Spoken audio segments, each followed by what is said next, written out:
Glória a Deus. Quero cumprimentar a igreja com a graça e a paz do Senhor, amém? Como de costume, todo segundo domingo do mês, nós temos uma palavra na área das finanças. Quero pedir que você abra sua Bíblia no livro de Mateus, capítulo 6.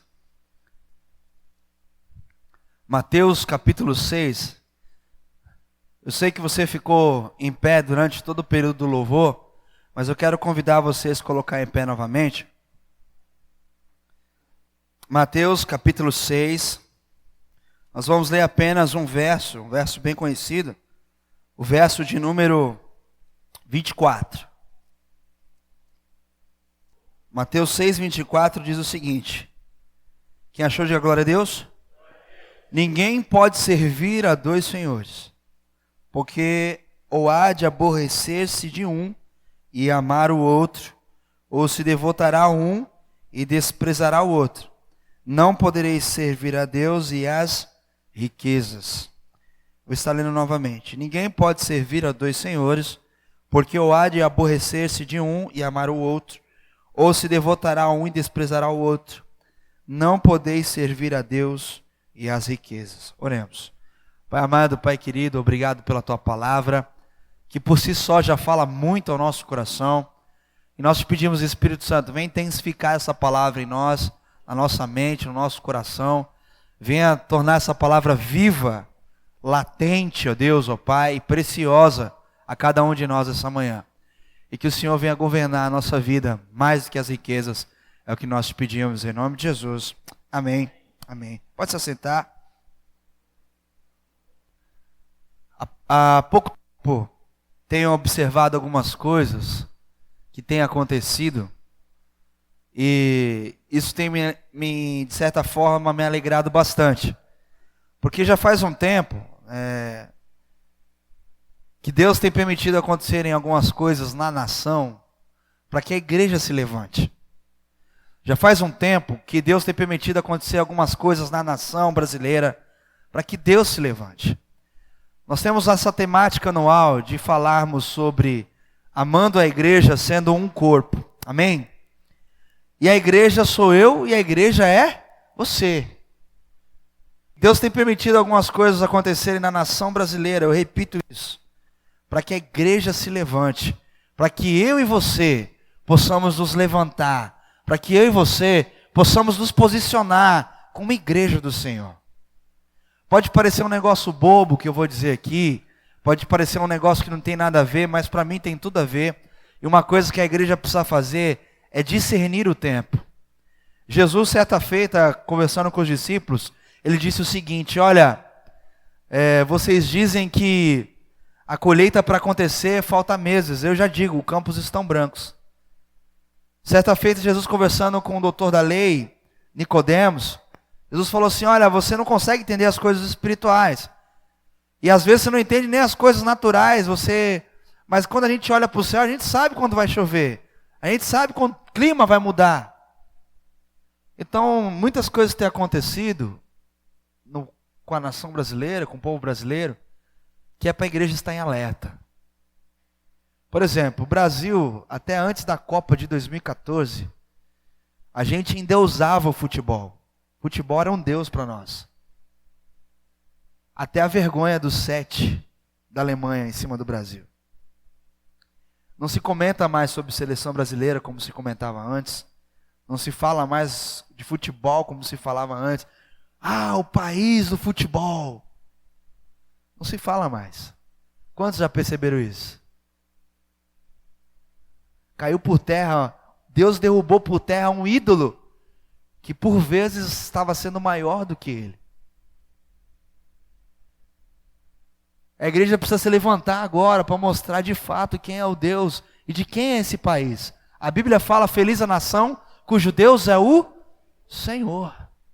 E não feliz a nação que é o país do futebol. Meu irmão, minha irmã, veio a crise financeira. E essa crise está atingindo a muitos dentro e fora da igreja. E essa crise tem sido motivo de briga nos lares, contendas, assaltos. Nós vemos o que está acontecendo lá no Espírito Santo agora.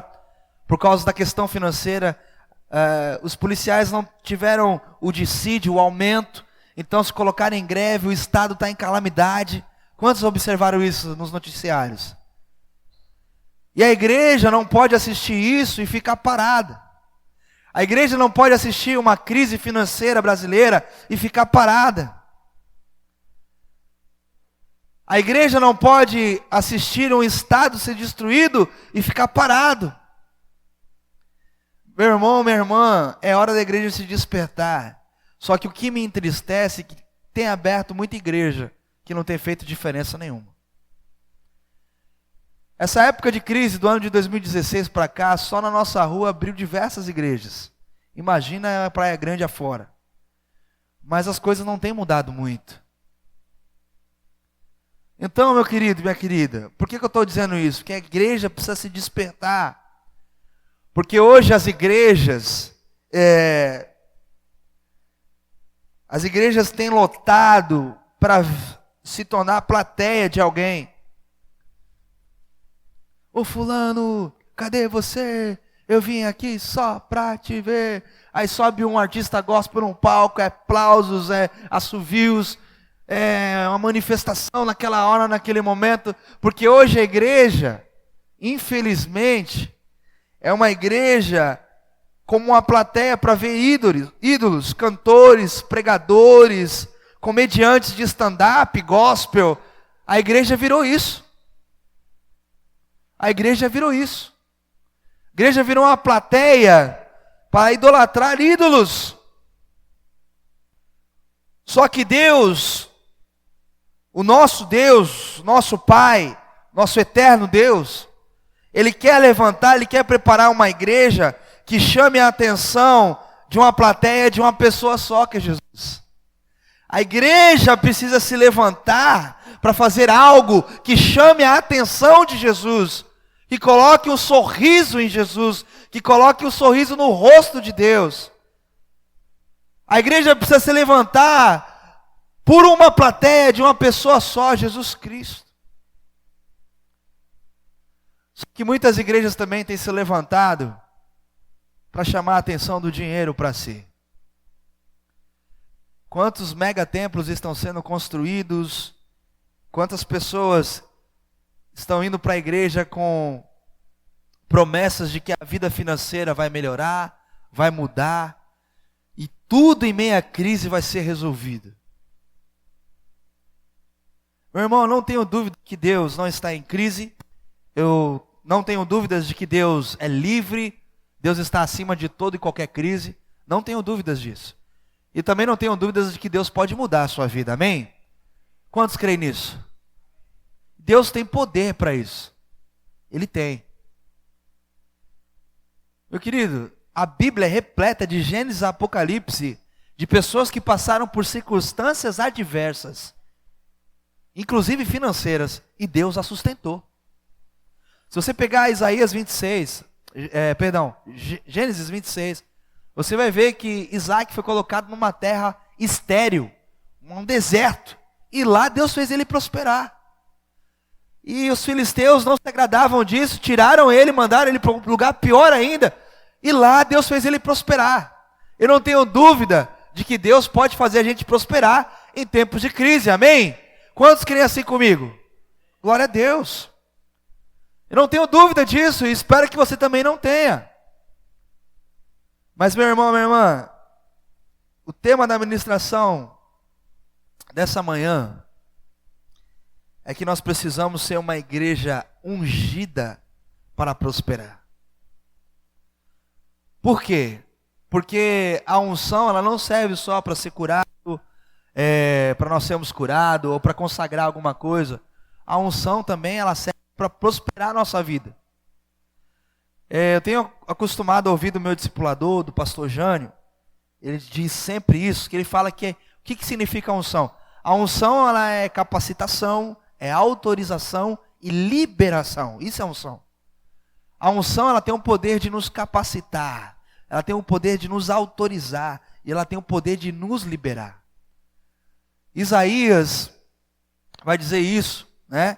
Que a unção ela despedaça o jugo. Só que muitas vezes a gente quer ser ungido para um cargo da igreja, para uma célula. A gente quer ser ungido para ser curado de alguma ferida, alguma enfermidade. A gente quer ser ungido para muitas coisas, mas a gente não quer ser ungido na área financeira. Então, eu quero dizer que nós precisamos ser uma igreja ungida para também prosperarmos. Amém? Você está aqui comigo? Glória a Deus. Deus, Ele é o mais interessado em sarar as nossas vidas nas diversas áreas da nossa vida. Deus, Ele é o mais interessado em sarar a igreja nas diversas áreas da vida da igreja. Deus é interessado que você seja bem, não só de saúde, mas também financeiramente. O que adianta você ter saúde e também não ter dinheiro? De que adianta você ter dinheiro e também não ter saúde? Deus, Ele é o maior interessado, meu irmão, minha irmã, para que você seja uma igreja sarada nas diversas áreas da vida. Amém? Deus, Ele quer sarar a nossa vida em todas as áreas, inclusive na vida financeira. Deus quer curar as nossas finanças. E a unção de Deus, ela despedaça o jugo. Ela despedaça o jugo sobre a nossa vida. Meu irmão, eu quero já logo de cara começando a dizer para você que o que você precisa hoje, como homem ou mulher de Deus, na sua vida, não é de muito dinheiro, é de um dinheiro abençoado. Quantos aqui, eu vejo muito isso, a minha avó, ela sempre foi aposentada, desde que eu me conheço por gente. Minha avó está com 98 anos, está quase centenária já. E eu, desde pequenininho, eu via meus tios que ganhavam muito mais do que ela, chegar diante dela. E falava assim, mãe, né, meus tios, mãe, me empresta um dinheirinho aí porque está faltando gás lá em casa. E meu tio ganhava 3, 4 vezes mais do que a minha avó. Minha avó sempre tinha um dinheirinho para poder abençoar alguém. Às vezes eu ia visitar minha avó, ela sempre tinha um trocadinho para me dar. E quando eu fui crescendo e percebendo isso, meu Deus, de onde sai tanto dinheiro? Se ela ganha tão pouco. Mas não é. Eu não sei se alguém na sua família é assim, ou se você é assim, ou se conhece alguém assim. Mas a gente não precisa de ter muito, a gente precisa que o pouco que a gente tenha seja abençoado, seja multiplicado. Eu quero começar dizendo isso para você nessa manhã. Você não precisa de ter muito dinheiro, ser milionário. Você precisa que o pouco que você tem, tenha a graça, tenha a bênção de Deus. Amém? Vocês estão me entendendo aqui? Amém? Tem um ditado que diz, eu acho muito verdadeiro, que o pouco com Deus é muito, e o muito sem Deus é pouco ou é nada, dependendo da forma como você ouviu o ditado. Mas é uma verdade. É uma verdade. E isso também é um provérbio de Salomão. Provérbio de Salomão. Salomão, não lembro agora qual capítulo, qual versículo, mas Salomão fala que é melhor o pouco com a graça de Deus do que o muito na angústia. Então, meu irmão, o que nós precisamos não é sermos milionários. É o que a gente tenha a graça, tem a bênção de Deus. Isso vai fazer toda a diferença. Assim como a minha avó. Ganhava pouco e emprestava muito. Quando tem muito, como meus tios que ganhavam muito e não tinha nada, pedia emprestado. Vocês estão entendendo isso? Primeira coisa que eu quero falar, para que a gente possa entender, ser uma igreja sarada, próspera, é entender que a gente não precisa ter muito, mas a gente precisa que o pouco que a gente tenha, seja abençoado por Deus. Porque a própria palavra diz que aquele que é fiel no pouco, sobre o muito será colocado. Olha uma pessoa que está do seu lado aí. Não critique o pouco, não reclame. Fala para ela, não murmura não, meu querido. Seja fiel apenas. E sobre o muito Deus vai te colocar. Quem crê, aplauda o Senhor por isso.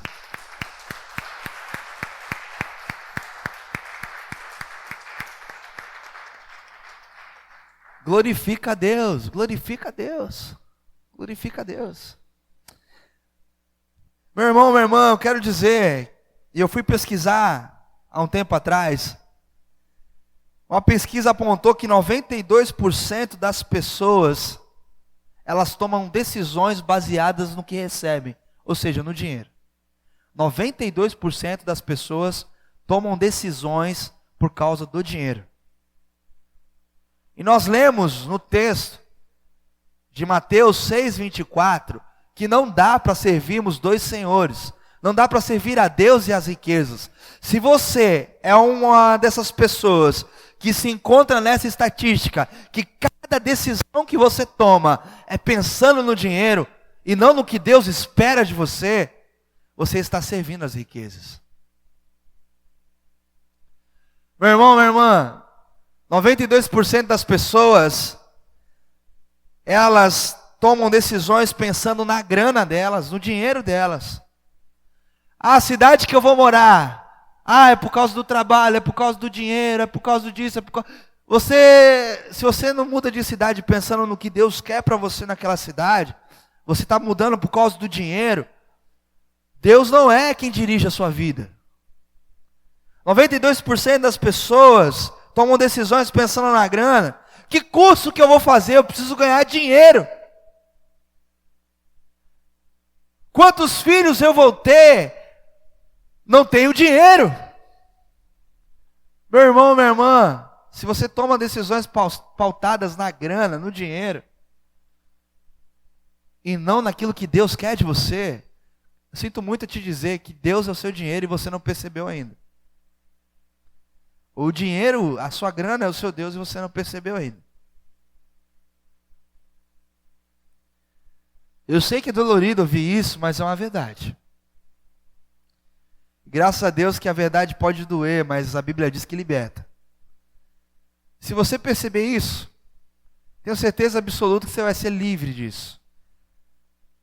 A Bíblia chama as riquezas de mamon, de Deus. Meu querido,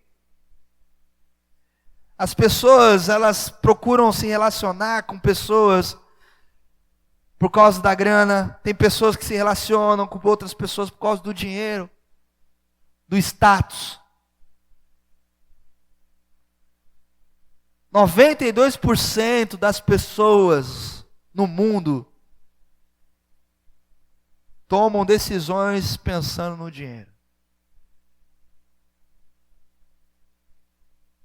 E que eu e você não sejamos uma igreja que tome decisões por causa do dinheiro.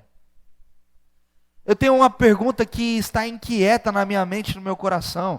Será que a Igreja Metodista de Praia Grande não faz missões porque não tem dinheiro? Ou não tem dinheiro porque não faz missões? E missão aqui pode ser qualquer coisa, até abençoar o vizinho da frente, porque a missão não é só lá no Japão, a missão também é aqui do lado. Meu irmão, minha irmã, que a nossa igreja seja sarada, curada na área financeira, que você possa ser sarado, curado na área financeira, em nome de Jesus. Que Deus arranque de nós todo espírito de mamon, Deus arranque de nós todo espírito de miséria.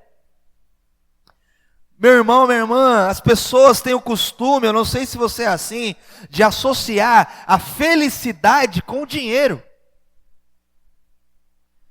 Eu sou feliz se eu tiver dinheiro no bolso. Eu sou feliz se a minha conta bancária estiver gorda. Tem pessoas que têm muito dinheiro, mas estão sozinhas, estão abandonados, não confiam em ninguém, nem na sua própria sombra. Mas tem dinheiro. Não existe solidão pior do que você estar sozinho no meio de muita gente. E é isso que tem acontecido. Meu irmão, minha irmã, existem coisas que a Bíblia fala para nós, que trazem a felicidade para nós. Se você for parar para analisar o Sermão da Montanha, Jesus fala sobre as bem-aventuranças.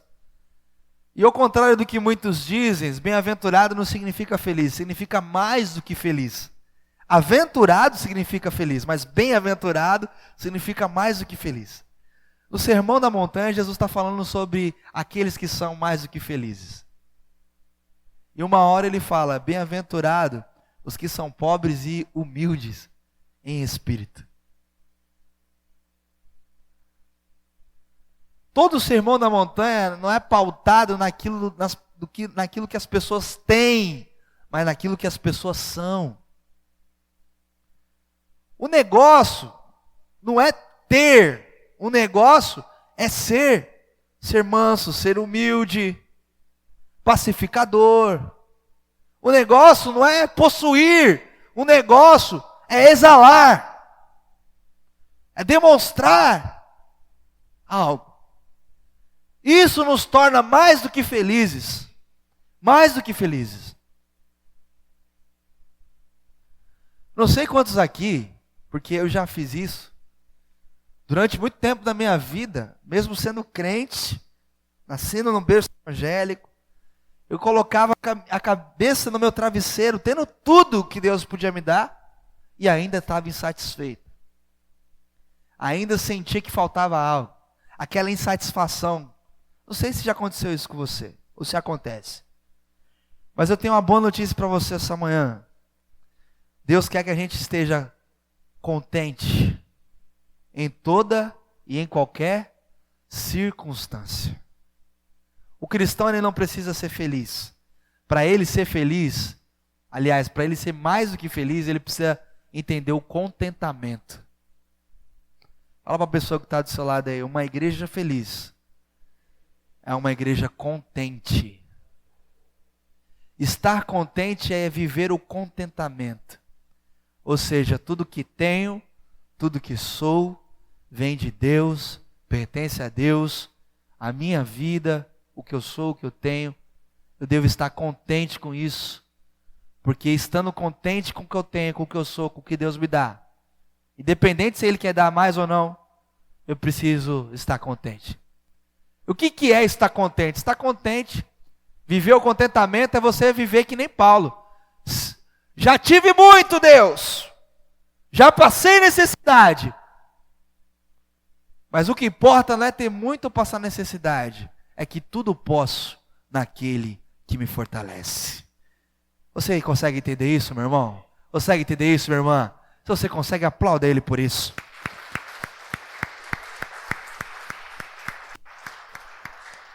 Porque tem coisas que o dinheiro não vai comprar. Tem coisas que o dinheiro não vai comprar. Meu irmão, o dinheiro não compra o sono. Tem pessoas que têm muito dinheiro e não conseguem dormir. Dinheiro não compra sono.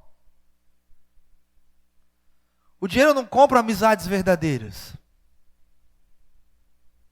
O dinheiro não compra paz de espírito.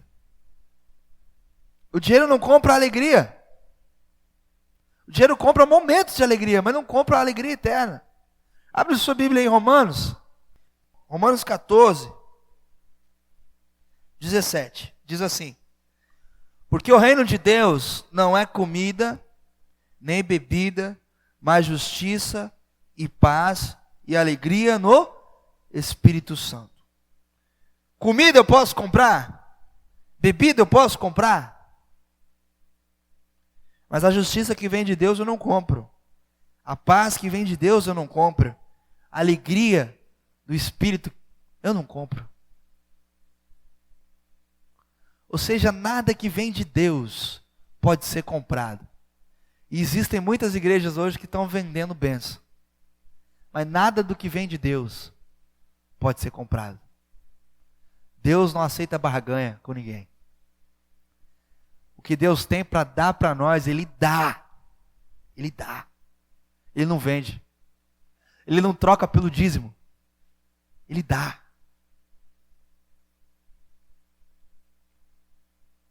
Meu irmão, a minha sorte, minha irmã, a nossa sorte, é que a gente tem um Deus que dá.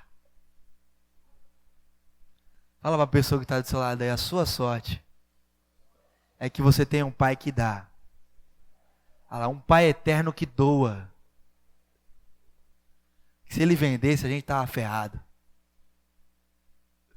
Não é verdade? Você acha que se Deus, sendo Deus, ele ia vender as coisas barato? É nada, rapaz. Nós temos um Deus que doa, um Deus doador. Meu irmão, minha irmã, e a gente tem que ser conhecido não pela nossa prosperidade, mas pela nossa generosidade. Você viu o carrão do pastor importado? Esse pastor é abençoado, eu quero a oração dele. Olha o carro que ele tem. Olha o terno que ele veste, italiano. Esse aí tem que pôr a mão na minha cabeça. Eu sei que você não pensa assim, mas tem muita gente que pensa. Que acha que a pessoa ela é abençoada por Deus pelo que ela tem. Mas o cristão não tem que ser conhecido pelos seus exageros. O cristão não tem que ser conhecido pela sua prosperidade. O cristão tem que ser conhecido pela sua generosidade. Repita comigo assim: eu tenho que ser conhecido pela minha generosidade e não pela minha prosperidade. Porque rico mesmo, meu irmão, é o generoso. Esse sim é rico. Rico mesmo é aquele que tem o que dar, o que abençoar. Não aquele que acumula. Porque Deus amou o mundo de tal maneira que doou o seu filho. Isso é riqueza. Quem ama, doa. Quem ama, abençoa. E nós, a igreja metodista em Praia Grande, tem que ser conhecida não porque tem um templo com toda a tecnologia, toda a parafernália, com ar-condicionado. Temos que ser conhecida uma igreja generosa. Isso é prosperidade. A igreja que compartilha. A igreja que doa. O próprio Jesus nos ensinou, diz os apóstolos, que mais bem-aventurado, mais do que feliz, é o que dá do que aquele que recebe. Por isso, Júnior, próspero mesmo é quem é generoso. Rico mesmo é o generoso. Rico mesmo é quem abençoa, não que acumula. E a minha oração nessa manhã é que Deus levante essa igreja metodista de Praia Grande como uma igreja da generosidade e não da prosperidade. Que a gente seja reconhecido, meu irmão, eu e você, pelo que doamos, não pelo que acumulamos. Porque eu costumo dizer que caixão não tem gaveta, não é verdade? Caixão tem gaveta? O que a gente vai levar daqui? Nada. Nada.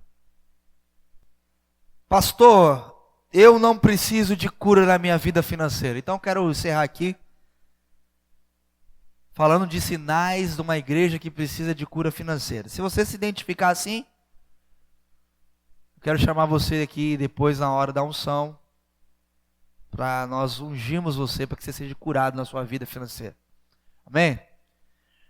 Alguns sinais que a gente precisa perceber na nossa vida para que haja uma cura na nossa vida financeira. Primeiro, se nós somos descontentes por não termos as coisas. Se você é uma pessoa descontente por não ter coisas, você precisa de cura na sua vida financeira. Segundo, se você é uma pessoa que vive preocupado e ansioso e ansiosa, você precisa de cura na sua vida financeira.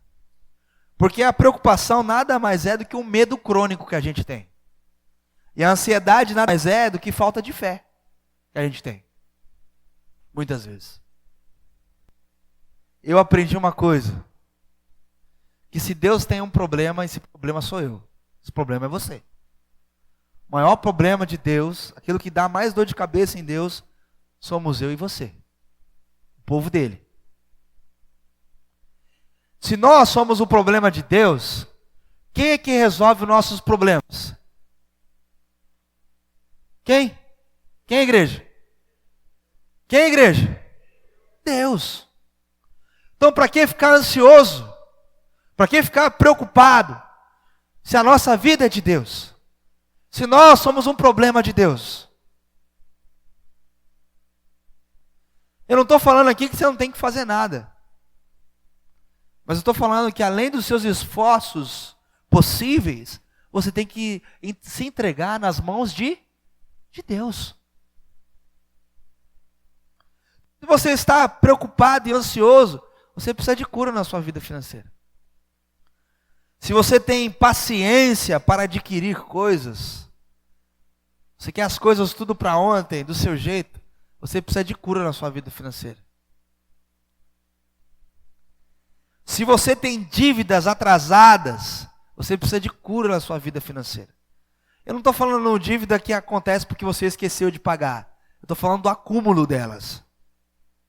Você precisa de cura na sua vida financeira. Porque uma coisa é você esquecer de pagar a conta na data. Outra coisa é você transformar dívida em um abismo que chama outro abismo, como diz a Bíblia. Ou fazer mais dívida para pagar dívidas. Você precisa de cura na sua vida financeira. Se você tem brigado na sua casa por causa do dinheiro, você precisa de cura financeira. Se você tem brigado por causa de dinheiro no teu trabalho, você precisa de cura na vida financeira. Se você é uma pessoa que não gosta de doar, de abençoar, como eu disse, Deus amou e por isso Ele deu. Quem não doa, não ama. E quem não ama, não conhece a Deus. Não tem a paternidade de Deus. Quem não é um abençoador, quem não é um doador, não tem a paternidade de Deus, não ama a Deus. Não conhece a Deus. Tem pessoas que têm muito dinheiro, mas tem problema em abençoar. Sabe, meu irmão, isso é nítido, isso é claro, o exemplo que eu vou te dar aqui. Veja bem. É muito fácil eu dar um dízimo de R$100 quando eu ganho R$1.000. Mas é muito difícil eu ganhar 100 mil e dar um dízimo de 10 mil. Muda tudo. Eu vou pensar 2 vezes. Eu vou falar que a igreja não precisa. Eu vou falar que eu posso abençoar a igreja de outra forma. Por isso que às vezes Deus nos abençoa. Por isso que você tem que orar para Deus aumentar o seu salário. Você tem que orar para Deus aumentar o seu dízimo. Aí você vai ver um milagre acontecer. Quer prosperar financeiramente? Fala, Deus, aumenta o meu dízimo. Eu já fiz essa oração para Deus. Deus, eu quero dar de dízimo o que eu recebo de salário hoje. Preciso até orar mais por isso. Porque a gente ora errado. A gente ora pensando na gente. Quando na verdade Deus nos abençoa para pensar nas coisas dele. Por isso que eu falo, meu irmão, se você não gosta de doar, você precisa de cura na sua vida financeira. Por último, se você sente raiva de pessoas que pedem, você precisa de cura na sua vida financeira. E tem pessoas que têm dificuldade para doar. E tem pessoas que têm raiva de quem pede. Veja bem.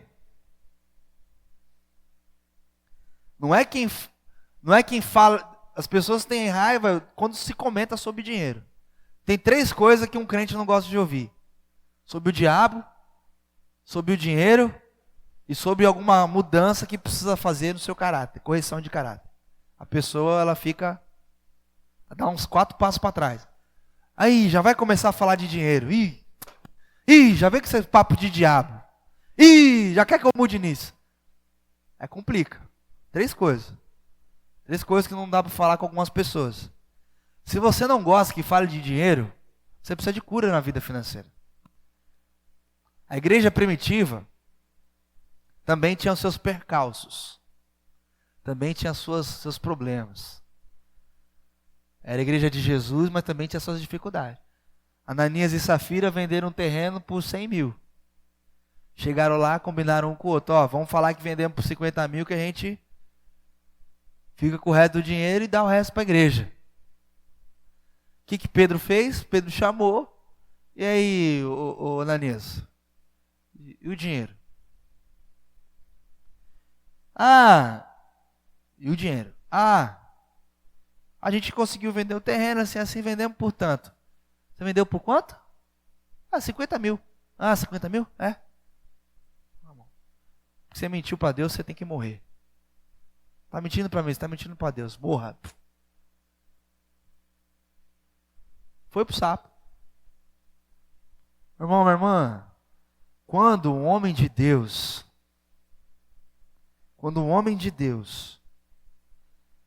ensina sobre como você, sacerdote, deve agir com as suas finanças, não é para te extorquir, embora muitas igrejas façam isso.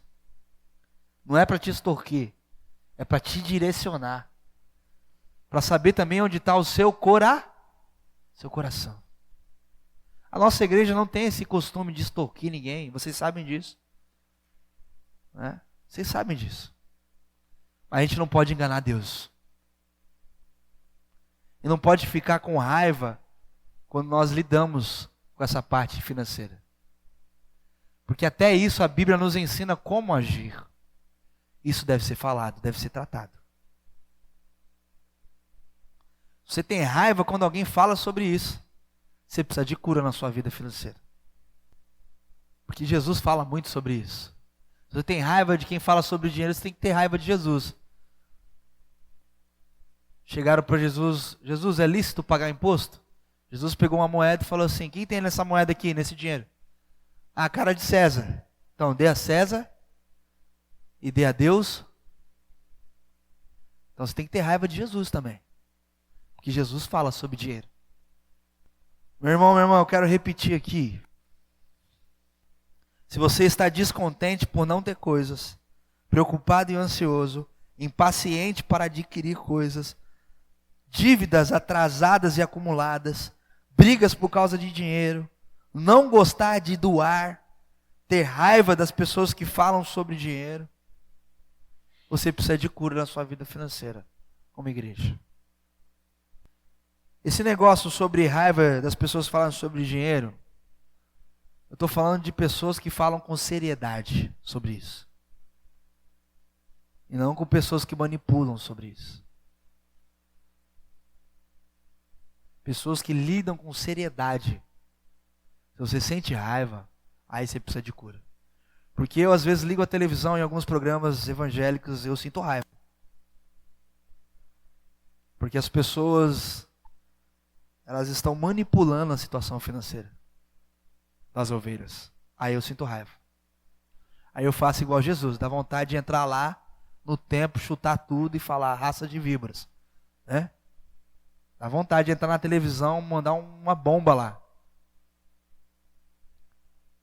Mas eu estou falando que nós não podemos sentir raiva de pessoas que lidam com isso com seriedade, que não vão manipular e nem brincar com a gente. Até porque, abra sua Bíblia aí, em Hebreus, capítulo 7, é o último texto que eu quero ler. Hebreus 7. Quem achou, diga glória a Deus. A partir do verso 7, lê comigo aí. Evidentemente, é fora de qualquer dúvida que o inferior é abençoado pelo superior. Aliás, aqui são homens mortais que recebem os dízimos, porém ali, aquele que testifica é aquele que vive. Ou seja, meu irmão, minha irmã, a gente está abençoando de uma maneira terrena, ofertando de uma maneira terrena, mas nós somos inferiores, mas quem nos abençoa é aquele que é superior, aquele que vive, é aquele que está vendo o que você está fazendo. Então a gente não oferta a homens, nós ofertamos a Deus, nós ofertamos as coisas de Deus.